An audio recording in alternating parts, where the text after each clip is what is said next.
রাতের আধারে নয়, ভর দুপুরে কাঁপল মার্কিন ঘাঁটি।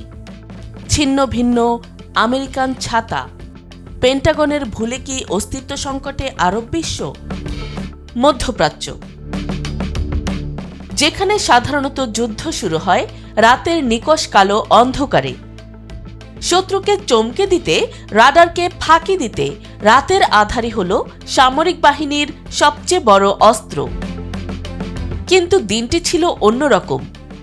বাহরাইনের আকাশে তখন প্রখর সূর্য, সমুদ্রের নীল জলে রোদ ঠিকরে পড়ছে। মার্কিন সামরিক ঘাঁটিগুলোতে দৈনন্দিন কাজ চলছে একদম নিয়ম মাফিক। হঠাৎ অপারেশন রুমের স্ক্রিনে ধরা পড়ল এক অজানা আতঙ্ক। উত্তরের আকাশ চিরে ধেয়ে আসছে ঝাঁকে ঝাঁকে দ্রুতগতির বস্তু। প্রথমে অনেকেই ভেবেছিলেন এটি হয়তো কোনো রুটিন সামরিক মহড়া, কারণ দিনের আলোতে তো আর মিসাইল হামলা হয় না। কিন্তু কয়েক সেকেন্ডের মধ্যেই ভুল ভাঙল। এটা মহড়া ছিল না। বাহরাইন, কাতার, সংযুক্ত আরব আমিরাত, কুয়েত এবং ইসরায়েল, পুরো মধ্যপ্রাচ্য জুড়ে একযোগে একই সময়সীমায় একেবারে দিনের আলোতে আছড়ে পড়ল এক ভয়ঙ্কর আঘাত। দিনের বেলা এই অভাবনীয় হামলার মানে কি? এর একটাই অর্থ, আক্রমণকারী লুকাতে চায় না।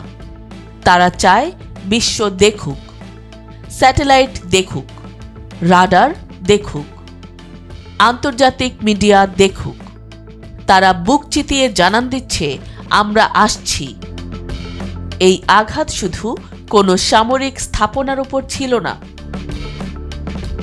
এই আঘাত ছিল আমেরিকার তৈরি করা এক বিশাল নিরাপত্তা ছাতার উপর। আজ আমরা ব্যবচ্ছেদ করব ভর দুপুরে চালানো ইরানের এই দুঃসাহসিক হামলার পেছনের সেই মাস্টার প্ল্যান, যা প্রমাণ করে দিয়েছে আমেরিকার গোয়েন্দা রিপোর্টও ভুল হতে পারে।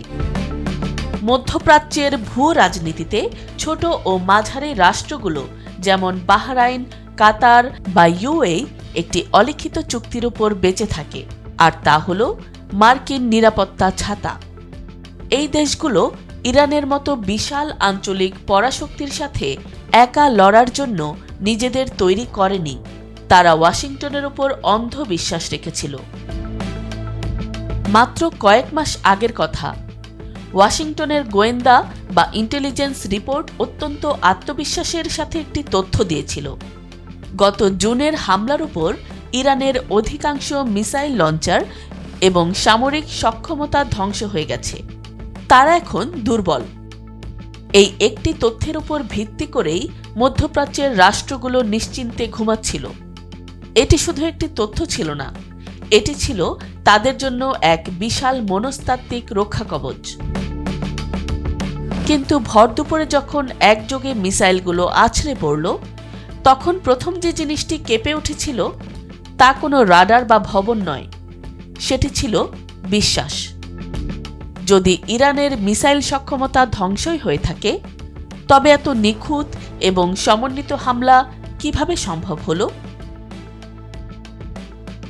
মিত্র রাষ্ট্রগুলোর নিরাপত্তা উপদেষ্টারা এখন দুটি চরম অস্বস্তিকর সমীকরণের মুখে দাঁড়িয়েছেন।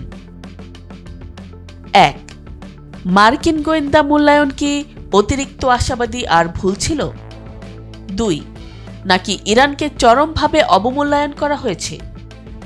এই দুটি সম্ভাবনাই আরব রাষ্ট্রগুলোর জন্য এক চরম আতঙ্কের কারণ। এর কারণ হল, গোয়েন্দা তথ্যে ভুল থাকা মানেই প্রতিরক্ষা কৌশলে বিশাল ফাঁদ তৈরি হওয়া।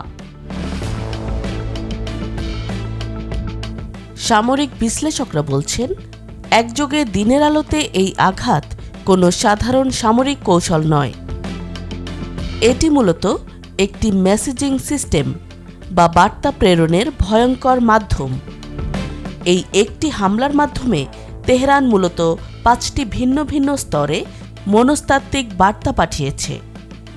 প্রথম বার্তা ওয়াশিংটনের প্রতি, আপনারা ভেবেছিলেন আমরা সংকুচিত হয়েছি, আমাদের ডানা কাটা পড়েছে, কিন্তু আমরা দুর্বল নই।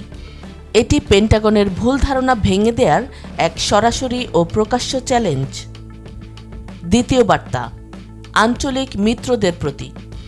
বাহরাইন, কাতার বা কুয়েতের মতো রাষ্ট্রগুলো যারা মার্কিন ঘাঁটিগুলোকে জায়গা দিয়েছে, তাদের প্রতি বার্তাটি খুব পরিষ্কার।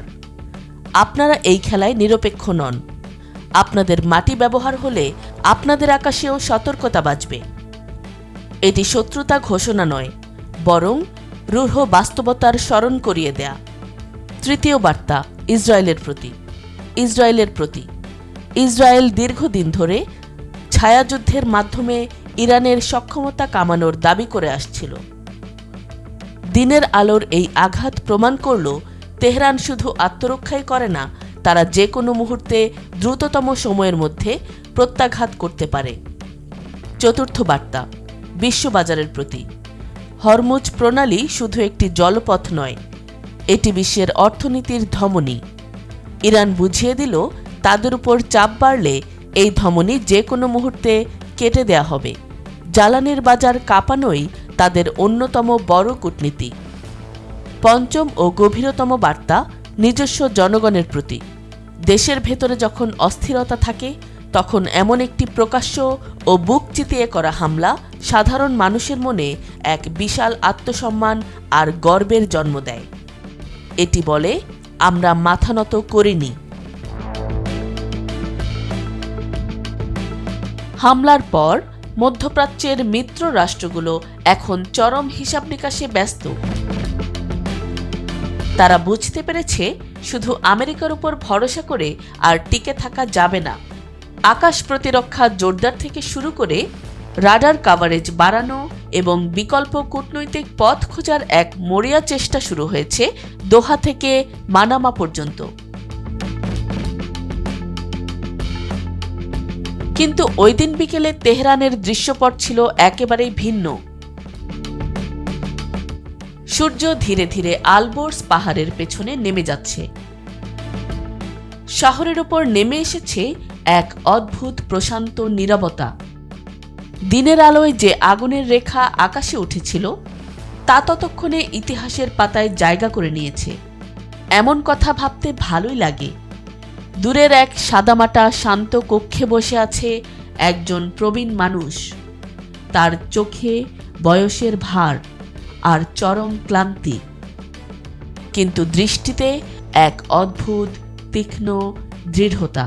তিনি জানেন আজকের এই হামলা দিয়ে তিনি কোনো রাষ্ট্র দখল করেননি ঠিকই, কিন্তু তিনি এক দীর্ঘ ও চূড়ান্ত মনস্তাত্ত্বিক যুদ্ধে জিতে গেছেন। তিনি প্রমাণ করে দিয়েছেন পারস্যের মাটি এখনও আমেরিকার পাতার যে কোনো ফাঁদ তছনছ করে দেওয়ার ক্ষমতা রাখে। দিনের আলোতে ইরানের এই দুঃসাহসিক হামলার পর মধ্যপ্রাচ্যের রাজনীতি আর কখনোই আগের মতো থাকবে না। যে বিশ্বাসের ভিত্তির ওপর দাঁড়িয়ে আমেরিকা এই অঞ্চলে ছড়ি ঘোরাত, সেই ভিত্তিতে আজ এক বিশাল নীরব কিন্তু গভীর ফাটল ধরেছে। ইরান কি এখানেই থেমে যাবে, নাকি এটি ছিল আরও বড় কোনো যুদ্ধের ড্রেস রিহার্সাল? আর পেন্টাগন কি তাদের এই চরম গোয়েন্দা ব্যর্থতার পর নতুন কোনো ধ্বংসাত্মক ছক নিয়ে মাঠে নামবে? মধ্যপ্রাচ্যের এই বদলে যাওয়া মনস্তাত্ত্বিক সমীকরণ, মার্কিন ঘাঁটির এক্সক্লুসিভ ফুটেজ এবং আন্তর্জাতিক দাবার চালের চুলচেরা বিশ্লেষণ জানতে চোখ রাখুন আমাদের চ্যানেলে। এতক্ষণ দেখছিলেন ইকো অফ বাংলাদেশ। প্রতিদিনের এমন নিউজ আপডেট পেতে সাবস্ক্রাইব করুন আমাদের চ্যানেল, সেই সাথে অন করে রাখুন বেল আইকন।